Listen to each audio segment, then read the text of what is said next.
Tenha kaldım gecenin içinde, sessiz adımlarım yüreğimde əks-səda. Hayallara sarılıram senin adınla, yalnızlıkta tapıram sessiz sevda. Renksiz sabahlar, seherler gelir ama renksiz.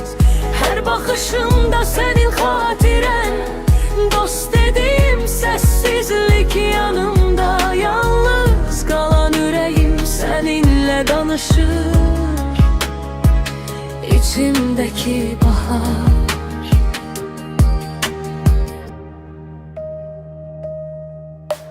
Tenha kadın külək kimi serbest,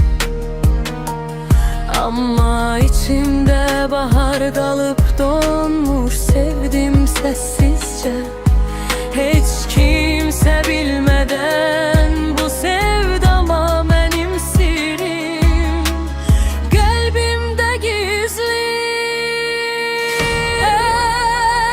Ay ışığında, ay ışığında düşünceler dolaşır.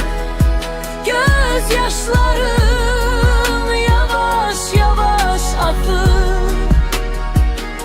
Seni sevdim ama kimse bilmedi.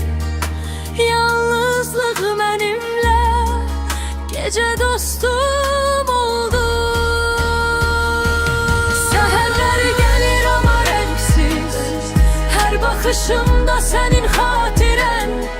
Dost dediğim sessizlik yanımda, yalnız kalan yüreğim seninle danışır, içimdeki bahar.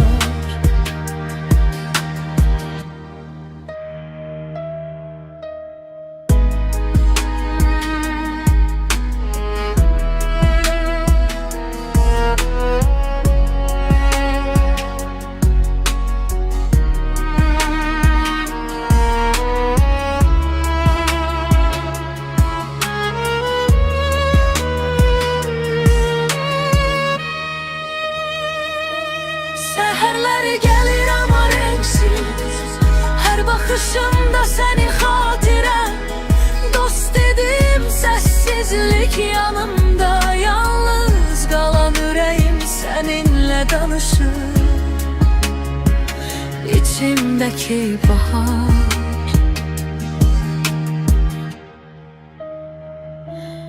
İçimdeki bahar.